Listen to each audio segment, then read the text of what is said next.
Olá amigos investidores, estamos de volta para mais um vídeo e no vídeo de hoje a gente vai falar sobre o Fiagro XPCA da XP Asset. No momento ele está custando R$ 9,30. Nas últimas 52 semanas bateu uma mínima de R$ 9,25 bem recente, a gente vai ver isso daqui a pouquinho, e uma máxima de estúpidos R$ 11,24. A gente vai ver isso daqui a pouquinho também. E sim, meus amigos, vocês não estão vendo errado, o dividend yield são esses estúpidos quase 17% isentos de imposto de renda. É bom lembrar esse detalhe que atinge tanto a Fiagros como a fundos imobiliários, e mesmo assim, com tudo isso, ele está com uma desvalorização de 8,37%. A gente vê que a máxima atingida por ele foi nesse dia aqui, 30 de agosto do ano passado, quando ele bateu 11,24. Lembrando que nesse período, entre julho até o segundo turno da eleição do ano passado, todos os Fiagros e fundos imobiliários estavam em alta. A maioria, grande maioria, estava em alta nesse período. Mais ou menos a partir do final de outubro, comecinho de novembro, começaram a cair. A gente vê que aqui é diferente, mas quando foi já em setembro, ele já caiu para R$ 10. Foi uma queda violenta já. Foi um dos primeiros a sentir aqui impacto. Só que ele ficou nessa faixa aqui de 10, ó, aumentou. Aí depois ficou sempre 10, ó, 10, 10, um pouquinho 10. Mas no começo de novembro, você vai ver que ele já começou a sentir, já começou a cair abaixo de 10, ó. E bateu a mínima dele aqui, a primeira mínima, digamos assim, foi aqui no dia 2 de janeiro. No comecinho do ano ele já bateu essa primeira mínima. 9,40 já era um valor baixo. Mas ele bateu a mínima mesmo do ano aqui no dia 19 de julho, 9,25 no dia 19 de julho, bem recente, nesse mês. Daqui a pouco a gente vai ver porque eu acho que ele está caindo. O valor patrimonial da cota dele é R$ 9,49, ou seja, o P sobre VP dele está 0,98, ou seja, ele está com 2% de desconto. Isso pode indicar um bom momento de entrar no fundo, principalmente porque ele está com esse desconto. Só que lembrando que a gente não faz recomendação nem de compra, nem de venda de nenhum Fiagro, nem do XPCA 11 aqui. Você vai pegar esses números que eu estou passando, essa informação, e aí sim você vai decidir se compra ou não. Só que, apesar de tudo, o fundo tem uma boa quantidade de cotistas, 62.700, uma boa quantidade de cotistas. O fundo está quase para completar 2 anos na bolsa, lembrando que nenhum Fiagro tem muito tempo na bolsa. Os mais antigos vão completar 2 anos agora, mais ou menos entre agosto e outubro. O XPCA é um dos mais antigos, acho que ele está no top 10 dos mais antigos. Ele vai completar em novembro 2 anos na bolsa. O rendimento mensal médio dele é 13 centavos, não é um dos mais altos, mas esse rendimento mensal médio é muito bom. Só que no momento você vê que ele não está distribuindo esse valor todo. A gente vai ver isso daqui a pouquinho com mais detalhes. 11 centavos. A liquidez diária dele é muito boa, para Fiagro principalmente, e a gente vê que o patrimônio líquido do fundo é 432, o que eu colocaria ele praticamente como um Fiagro de porte médio, que eu chamo. Se na faixa de $500 milhão, para mim é um Fiagro de porte médio. Só tem 3 que estão trabalhando na faixa de $1 bilhão, e o maior de todos atualmente é o KNCA, que ultrapassou a barreira de $1,5 bilhão, que é da Quiné. Normalmente todos os fundos da Quiné são bem grandes, então ele já ultrapassou a barreira de $1,5 bilhão, mas os outros estão nessa faixa de $1 bilhão praticamente, que é o caso do Vigia e do Rura. São os 3 maiores, mas a maioria mesmo tá de 300 milhões para baixo. A gente tem pouco mais de 20 Fiagros na bolsa e deve ser uns 14, 15 que estão nessa faixa de 300 milhões para baixo. Ele aqui já está próximo do $500 milhão. A gente vê que esse dividendo distribuído nesse mês agora de julho foi de 11 centavos. Isso representa um dividend yield de 1,15, que é um dividend yield baixo para Fiagro. Eu tenho que citar isso. Se fosse fundo imobiliário, tava um dividend yield muito top, mesmo para o fundo de papel. Mas para Fiagro é baixo. Lembrando que também um Fiagro, basicamente, a maioria, a grande maioria, praticamente 99,9% trabalha só com recebíveis. Ou seja, são fundos de papéis, basicamente. Assim como os Fiagros de papel. Então eles quase nenhum tem nada de imóvel de verdade. Acho que uma das poucas exceções que eu me lembro é o Snag, que tem uns imóveis, mas é muito pouco, é menos de 10% na carteira do fundo, é quase nada. E ele é um dos únicos, o resto é tudo recebíveis. Então 1,15 é baixo, porque em média, eu gosto de falar sempre isso, mas tem gente que não assiste todos os vídeos, então vamos falar nesse aqui. A média dos Fiagros é distribuir atualmente 1,30, 1,30%. Tem meses que eles dão 1,20, mas aí no outro mês seguinte dá 1,40, 1,45 e compensa, e na média fica nessa faixa de 1,30. Então 1,15 é baixo. E a gente vê o seguinte, que no mês passado ele também distribuiu só 11 centavos. 2 meses seguidos distribuindo apenas 11 centavos, o que não é legal, diga-se de passagem, porque foram dividendos baixos. você vê que quando foi que ele distribuiu 11? Ele distribuiu 10 em janeiro de 2022, um dos primeiros meses que ele estava distribuindo dividendos, lembrando que ele entrou na bolsa em novembro, pode ser que essa aqui seja a primeira distribuição dele, mas pode ser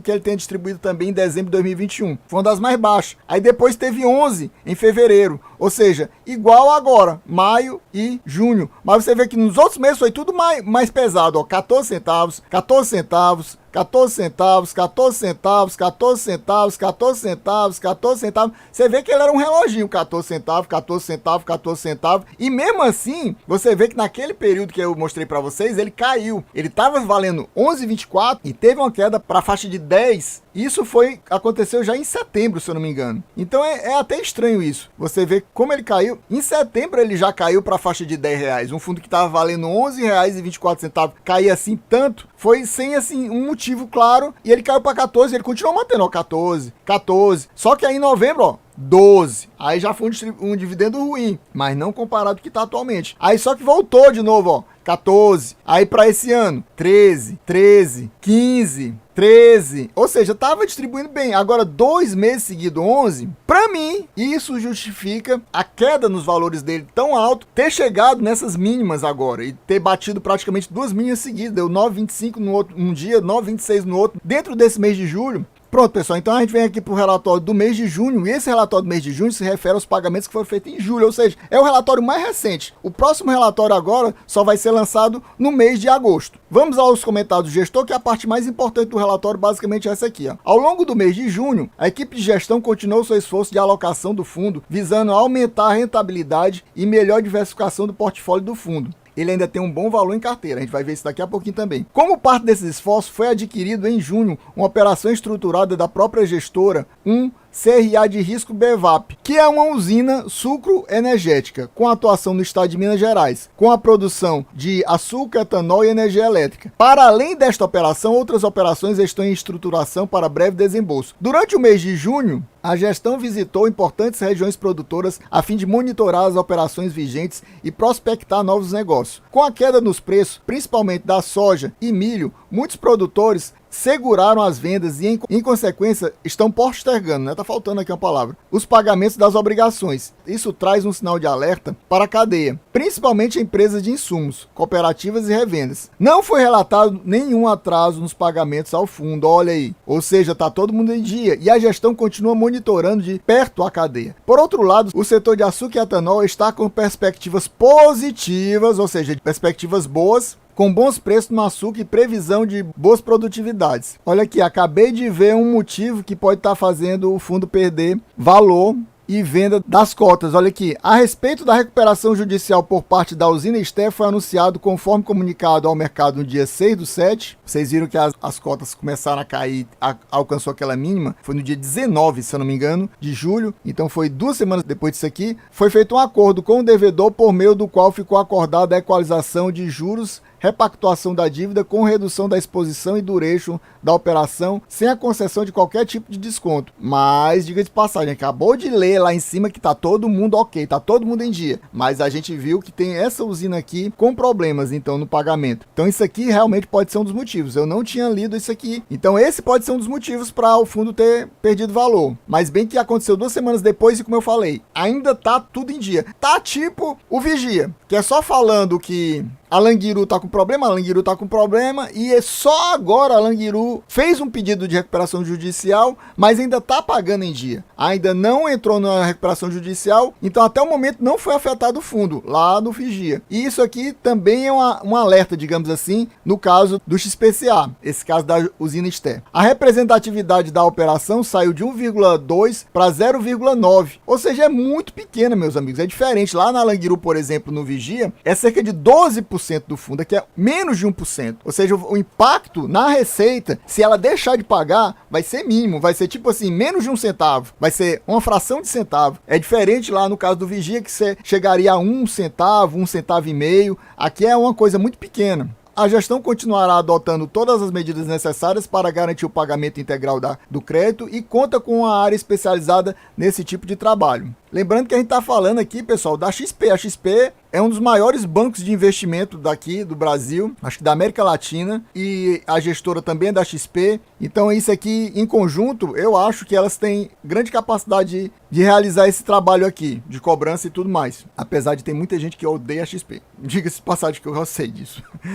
Em relação ao resultado do fundo, o XPCA apresentou um resultado contábil. Aqui ele mostra dois tipos de resultados. Eu acho nem isso é tão interessante. Deve ter gente, contador principalmente, isso é muito bom. Ter dois tipos de DRE, um regime contábil e um regime de caixa, mas eu acho isso aí que acaba confundindo a gente. Então ela tem dois resultados. Um contábil, que deu praticamente 12 centavos, e um de caixa, que deu praticamente 11 centavos. E eles acabaram pagando 11 centavos. Tipo uma média. Aqui a gente vê a DRE do fundo, e ele fala só o mês de junho, e aqui as receitas dele, eles mostram todas as receitas, não mostram o valor total, depois mostram as despesas, e finalmente aqui os dois valores, porque como eles fazem tanto pelo regime de caixa como de competência, tem dois valores diferentes. São dois regimes contábeis diferentes. Então, num deu 4 milhões e 900 o lucro e o outro deu 5 milhões e 400. Foi distribuído o quê? 5 milhões e 7 mil, que deu esses 11 centavos por cota. É interessante mostrar essa parte aqui, porque a gente vê como está a questão do dividend yield mensal dela. A gente vê que nos últimos 2 meses, como foi fraco, 1,11% e 1,15%. Olha como era antes. A gente vê que aqui, no ano passado, 1,37, 1,36, 1,46, 1,31, 1,31, 1,52.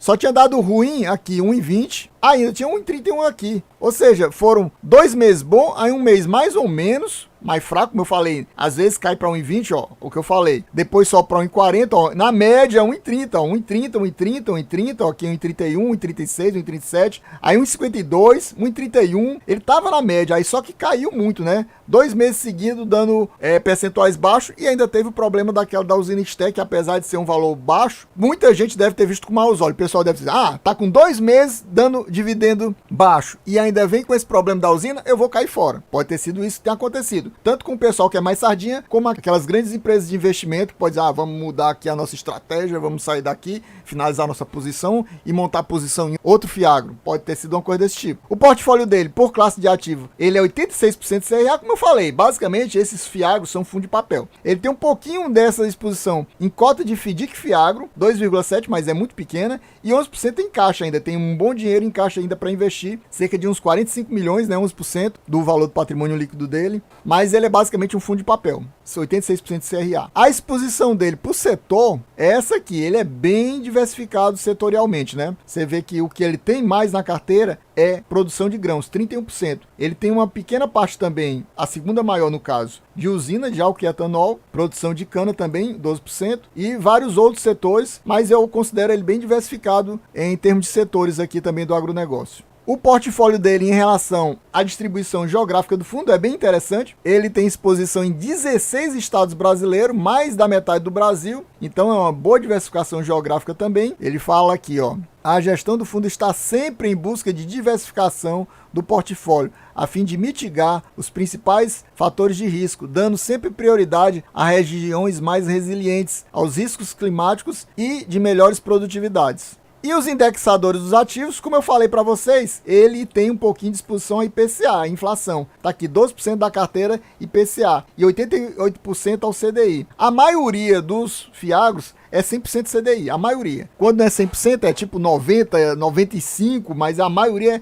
100% CDI. Ele já tem uma certa exposição ao IPCA, né? Então ele já pensa no futuro, digamos assim. Quando começar a cair a Selic, normalmente o que tem mais exposição ao IPCA vai sofrer menos. É o caso dele. As taxas, em média, são CDI mais 4,76%, ou seja, cerca de 18%, e IPCA mais 8,7%. Ou seja, como o IPCA atualmente está mais ou menos 3,5%, aqui é na faixa de 13%. Ou seja, quando você tem uma exposição maior ao IPCA, é normal, o que está acontecendo também com o Fiagro CPTR, que eu fiz um vídeo recentemente. Como ele tem uma maior exposição ao IPCA, como esse aqui também tem, puxa os rendimentos para baixo, porque aqui, apesar de ser uma parte menor lá no CPTR, IPTR é cerca de 1/3 da carteira, aqui é 1/10 da carteira, mas quando tem uma exposição maior ao IPCA, a taxa é menor. Aqui é 12%, aqui é 18%. Então, aqui a taxa é muito maior, o fundo tem um rendimento maior. Quando ele tem uma exposição maior no IPCA, cai mais. Quando a Selic começar a diminuir, a tendência é que isso aqui se aproxime e até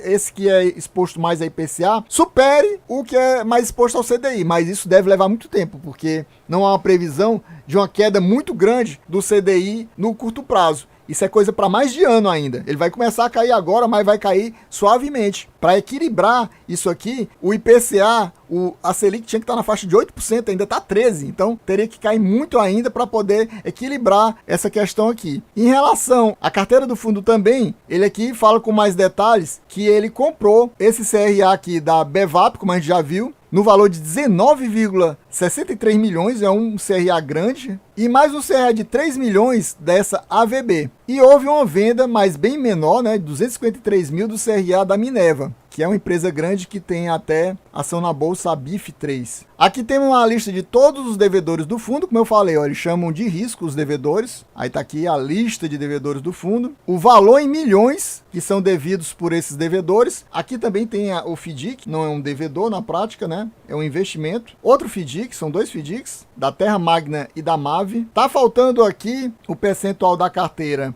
no caixa. A gente vê que tem só 388 milhões, então aqui não tem a parte do caixa. Tá aqui todos os ativos fora o caixa, 388 milhões. Deveria estar o caixa também aqui para mostrar todo o patrimônio líquido, mas não tem. A gente vê também aqui o percentual da carteira que está investida em cada uma das CRAs. E aqui a gente vê a taxa. CDI, quem é CDI, a gente vê quem é IPCA, olha aqui, IPCA, IPCA, IPCA, esses dois. E com isso a gente encerra o vídeo, pessoal. Espero que vocês tenham gostado. Quem gostou já sabe, se não for inscrito, se inscreva agora. Deixa aquele likezão, ative o sininho. E diga aqui também pra mim, você possui o XPCA na carteira? Ou se não possui o XPCA, qual outro FIAC que você possui? É isso aí, valeu, até a próxima e fui!